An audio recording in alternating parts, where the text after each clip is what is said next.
귀중한 말씀을 함께 우리가 들을 수 있기를 바랍니다. 우리가 잘 아는 다윗이라는 사람은 한평생 살아가는 동안에 하나님을 의지하고 산 사람으로 우리는 잘 기억하고 있습니다. 그는 시편 23편에 그가 이렇게 고백하지 않습니까? 여호와는 나의 목자시니 내게 부족함이 없으리로다. 그가 나를 푸른 풀밭에 누이시고 쉴만한 물가로 인도하시는도다.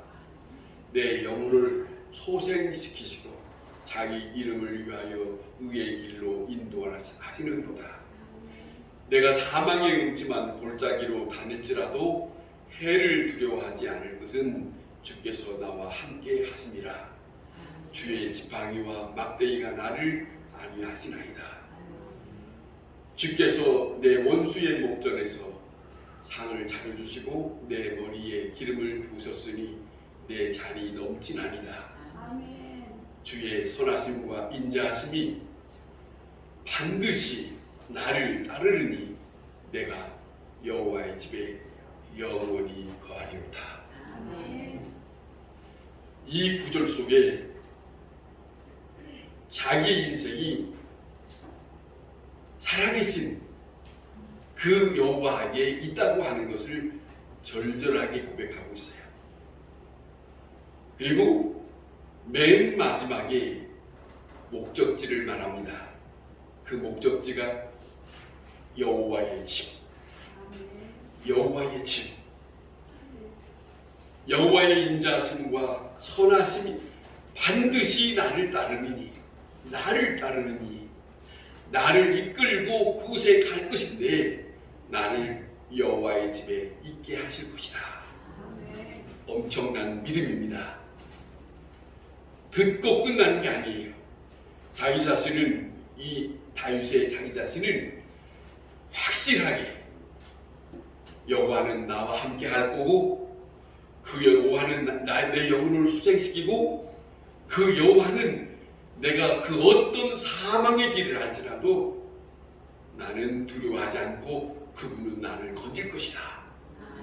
그리고 나를 주께서 함께 하시는 영원한 여호와의 집에 나를 있게 할 것이다. 목적지가 분명합니다. 오늘 이 본문에 보면 우리가 자세하게 우리에게 좋은 말씀, 귀한 말씀들을 일깨워주는 말씀들이 있습니다만은 우리에게 고민이 있습니다. 그 고민이 어디에 있느냐면 내 뜻과 하나님의 뜻이 항상 함께 가지를 못하고 있는 데서 고민이 있는 겁니다. 그러잖아요. 내 소원은 이것인데 하나님은 저리로 가라는 겁니다. 나는 이 길로 가라고 하는데 가려고 하는데 하나님은 다른 길로 가라고 합니다. 일치가 되지 않아요. 그래서 항상 우리에게는 너무 힘들다. 내가 어떻게 하면 좋으냐, 그런 고민 속에 빠져있는 게 맞습니다. 오늘 이 본문에 이런 구절이 있어요. 바라는 항구로 그럽니다. 바라는 항구로 하나님께서 나를 인도하신다. 바라는 항구로 나를 하나님께서 인도하신다. 오늘 이 본문에 23절에서 쭉 읽어 내려가면 얼마나 절절한 그런 내용을 우리가 봅니까마는 이거는 바닷가에 어부들이 경험할 수 있는 그 경험을 잘 표현하고 있어요. 자, 보세요. 저는 바다만 봐도 한편으로는 넓고 좋은 것 같은데 저 속을 모르겠어요. 어떤 일이 벌어질지 모르겠어요. 광풍이 불으면 어떤 일이 벌어질지 아무것도 모르요. 그런데 자, 보세요.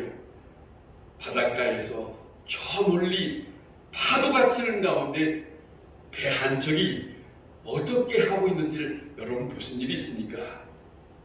엄청난 광풍이 부를 때 이 바닷 가운데 있는 배는 높은 가운데 주워놨다가 갑자기 쑥 꺼집니다.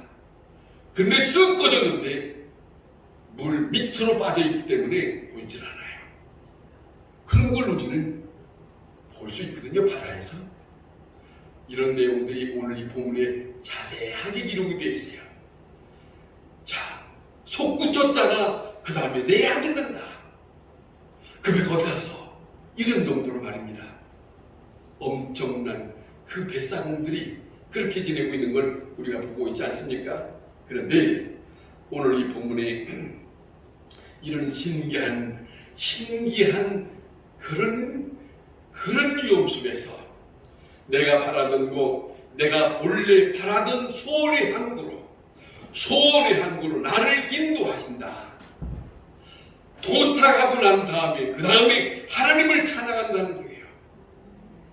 깊은 바다에 빠지는 것 같았는데 엄청난 광풍이 불어서 나를 어떻게 될지 모르는 가운데 있었는데 하나님은 나를 내가 바라는 항구로 도착하게 하셨다.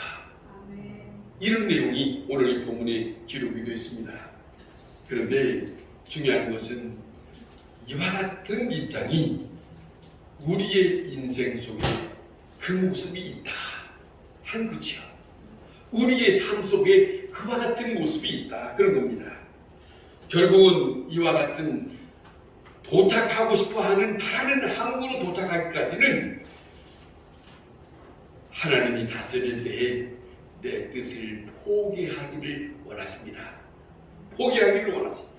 마지막에 가서 하나님의 뜻과 하나 되는 가운데서 도착하게 하십니다.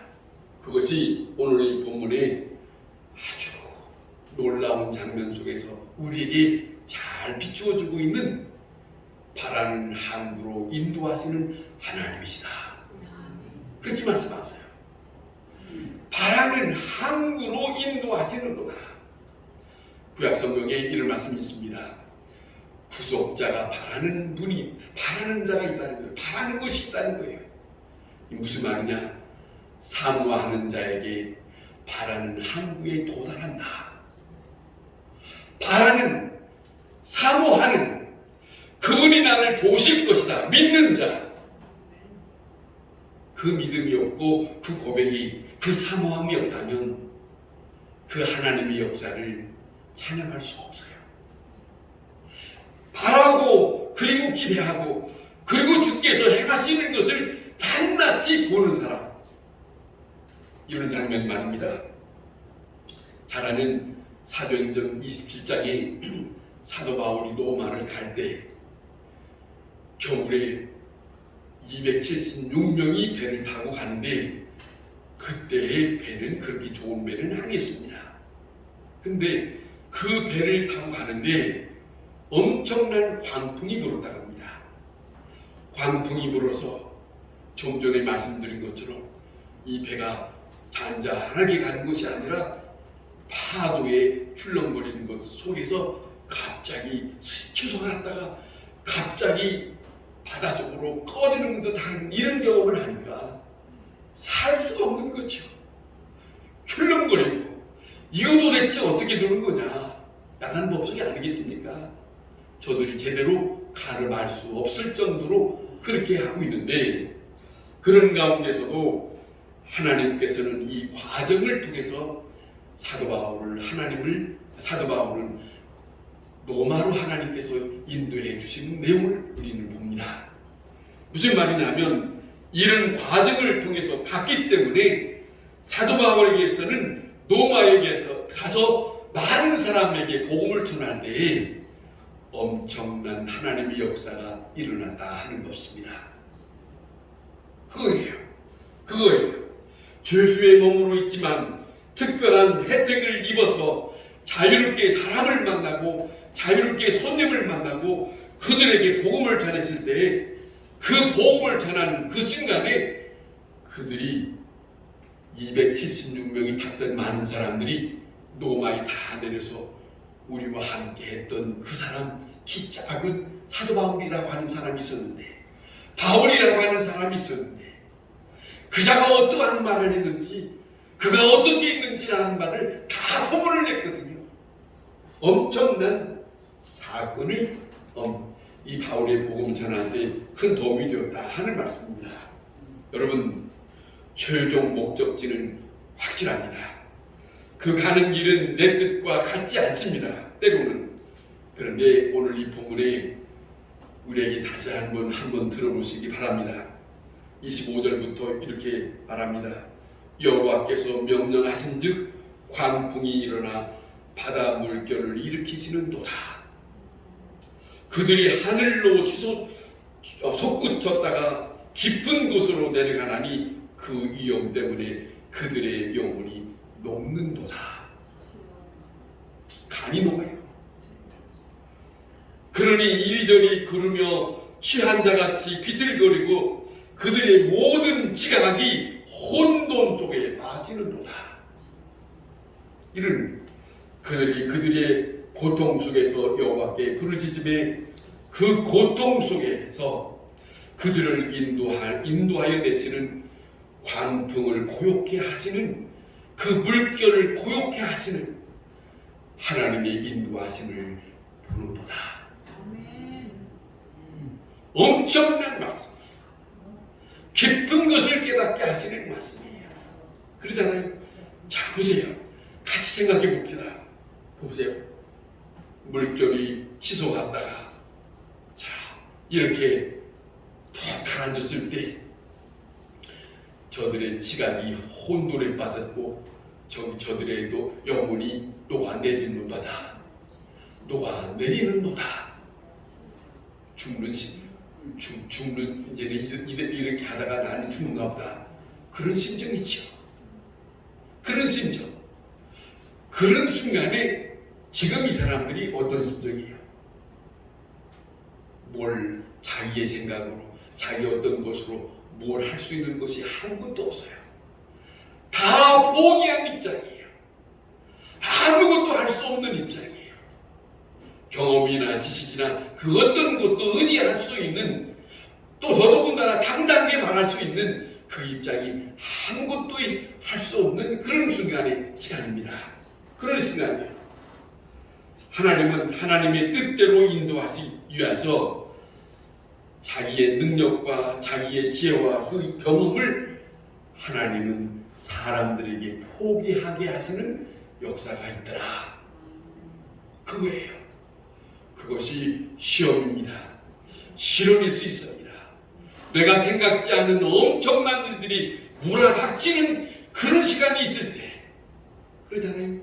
그런 시간이 있을 때, 그런 순간을 말하는 거죠. 하나님의 방법은 인간의 모든 지각을 포기케 만드시는데, 하나님은 그렇게 하고 하나님은 뭘 말하시느냐? 너희는 가만히 있어 내가 누군가를 알아라 하는 순간이에요. 너희가 조금 전에는 너희 자신을 의지했지만, 아니 그걸로는 안 된다.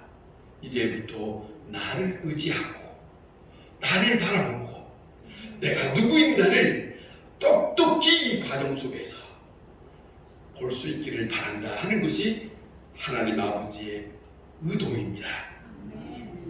그때 이제는 이 사람들이 그런 포기의 시간에 그때 하나님 앞에 부르짖었다 하는 내용이 있습니다. 자, 보세요. 이렇게 죽을 심정 속에 절박한 시간에 저들이 고백할 수 있는 기도는 무슨 좋은 내용으로 말할 수 있는 게 아니에요. 단순합니다. 그리고 간단합니다. 하나님 아버지 나를 살려주세요. 이것뿐이지. 지금 배가 폭 들어갔다가 폭 쏟고 일하는데 살려주세요. 불쌍히 여겨주세요. 적어도 사람들은 이런 경험이 있어야 그 한마디를 한다니까요. 그 한마디가 그렇게 어려워요. 그렇게 어렵더라 하는 것이죠. 자, 생각해 봅시다. 어디로 가는지 모르지만 이제는 자기 자신을 포기하고 하나님께 맡기는 거예요. 나를 살려주세요라고 하는 그 순간에는 이제는 나로서는 안 됩니다. 그러니 이제는 하나님께 맡기니 주께서 다스려 주옵소서. 주님이 나의 이 모든 환경을 책임져 주시옵소서. 이런 입장이다. 그런 것이죠. 자, 보세요. 우리가 이 얼마나 중요한 시간인가. 여호와께 부르짖었다 하는 말은 자, 뭐예요? 평안할 때 기도하는 게 아닙니다. 광풍이 일어난 시간에 기도하는 것이고 엄청난 절박한 시간에 기도하는 순간이에요. 그것이 진짜 기도예요. 평안할 때 기도는 사람들이 안 하거든. 그런데 절박하고 죽을 지경이 되어야 자기를 내려놓고 하나님이여 나를 이제 어떻게 하시렵니까? 진작 좀 그러지. 진작 좀 그래서 전에는 살만하니까 그렇지 않다가 죽을 지경이 되니까 하나님이여 나를 어떻게 되는 겁니까? 아니 이 사업을 어떻게 하는 겁니까? 아니 지금 우리 가정이 어떻게 되는 겁니까? 아니 지금 이 나라 이 민족의 물가가 자꾸 올라가는데 어떻게 살아가는 겁니까? 이건 말입니다.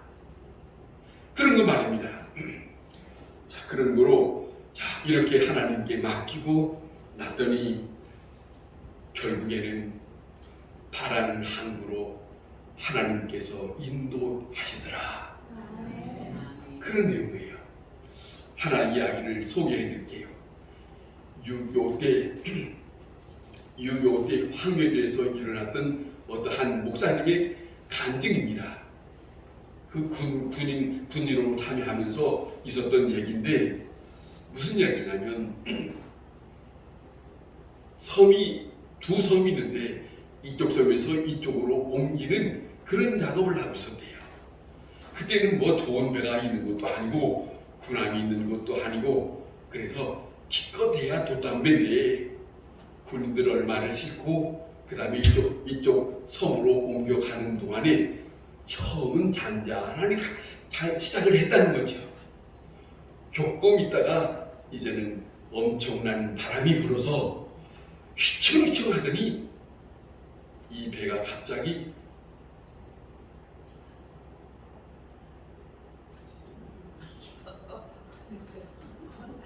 이 배가 뒤집혀 버렸어요. 무슨 말이냐면 배 밑창이 위로 가고 돛단 배가 밑으로 가고 이런 지경에 있었답니다. 그런데 그 중에 한 분이 지금 말하는 이분이 어떻게 하다가 이 배의 밑창이 이제는 위에가 있으니까 그 밑창의 위에 앉아서 올라가게 앉아서 가게 됐대요. 그런데 거기에 가만히 앉아 있는데 바람은 불고 춥고 점점 이제는 해는 어두워지고 밤이 되고 어쩔 수 없이 아무도 모르는 그런 가운데 덜덜덜 떨고 그렇게 지냈더래요. 한참 시간 지나고 난 다음에 아침이 되어서 환하게 이제는 날이 밝았는데 밝고 나니까 이 배가 자기가 가고 싶었던 그 항구에 도착했더랍니다. 지금 이 사람은 자기가 한 일은 아무것도 없어요. 아무것도 없는 가운데 배 밑창 위에 앉아서 가만히 있는데 만약에 이 생각합니다. 만약에 이 배가 적군 지역으로 갔더라면 나는 어떻게 됐을까? 그런 거 아니에요? 그런데 나는 아무것도 모르고 있는 이 밑창 위에 앉았는데 깜깜한 가운데 누구의 도움도 없었는데 긴 시간 동안에 나도 모르는 사이에 그 가고자 했던 그 항구에 도착하게 하셨더라. 내가 사는 날 동안 그 일을 내가 잊을 수 없다. 이 목사님이 그런 고백을 하면서 나중에 이분이 목사가 됐대요. 하나님을 고백. 보세요. 시인을 통해서 하나님을 만나는 거예요. 시인을 통해서 하나님께서 나를 도우셨다는 말을 하는 거예요. 그 말입니다. 좋은 데만 아니에요. 어려울 때 주님을 바라보고 주여 주께서 나를 도우시기를 바라고 사모하면 오직 나는 할 수 없습니다. 나는 어찌 할 수 없습니다. 하나님만이 하실 수 있습니다. 잠잠히 기다리며 주님을 의지할 때 그분이 바라는 항구로 인도하시는 놀라운 경험을 하게 된다 하는 말씀입니다. 하나님의 능력과 하나님의 지혜와 하나님의 사랑을 믿는 자에게는 항상 이 간증이 있더라는 거예요. 전혀 생각지 아니하는 내가 할 수 없는 가운데서 하나님이 역사하셨다. 그런 고백 말입니다. 여러분, 우리가 다시 한번 생각하면 바라는 항구, 분명히 그들이 바라는 항구입니다. 그러나 여기서 우리가 꼭 기억할 것은 동시에 하나님의 소원이 함께하고 있다는 거예요. 하나님의 소원. 자, 하나님의 방법, 하나님의 시간, 하나님의 지혜, 하나님의 능력 속에서 하나님께서 이 바라는 항구로 인도하시는 일들을 하나님께서 하나님의 방법으로 하나님이 원하시는 뜻대로 그렇게 하셨더라. 오늘 이 본문에 그렇게 소개하고 있지 않습니까? 자, 지금 우리의 도착할 항구 아직 도달하지 않았어요. 가는 과정입니다. 우리가 가야 하는 항구는 여호와의 나라예요. 그 항구까지 가기까지는 지금 남은 과정이 있어요. 이 과정, 바라는 항구에 가는 과정, 하나님은 분명 하나님의 방법으로 우리를 인도하실 겁니다. 이것을 믿어야 합니다. 그날의 기쁨, 그날의 영광을 바라보며 오늘의 모든 고난을 참고 기다리면서 하나님께 뜻을 다 맡기고 하나님의 뜻이 이루어지기를 원하나이다. 그런 마음, 그것이 주님을 바라보고 의지하고 주님께 의지하면서 사는 자들에게 마땅히 가져야 할 도리다. 여러분, 다시 한번 생각해 보세요. 내가 고난당하는 것이 성경에는 이런 말합니다. 내게 유익이라. 우리는 어려움이 있으면 싫어합니다. 그러면서 뭐라 하냐면 어찌하여 내게 이런 일이 있습니까? 어려운 일은 다른 사람에게 있어야지 왜 내게 있냐고. 그런데 아니에요. 어려움이 있는 자에게 오히려 이 일을 지나고 난 다음에 다시 새로운 축복으로 임할 것이라는 것을 안다면 하나님이 어찌하여 나에게 이런 고난입니까? 그 말이 할 수가 없는 거지. 하나님께서 나에게 축복하시려고 이런 일들을 나에게 허락하셨다. 이것이 우리에게 다시 한번 생각할 수 있는 그런 시간이다. 모든 고난이 내게 유익이다. 이로 인하여 하나님이 나를 바라시는 항구로 인도하시는도다. 바라는 항구로 인도하시는도다. 이 말씀이 우리의 심령 속에 하나님의 음성으로 들려지기를 원하고 어떠한 일이 있다 할지라도 잘 감당하고 하나님 앞에 찬송하면서 기다리는 거기에 놀라운 주님의 역사를 만날 수 있기를 바랍니다. 기도하겠습니다.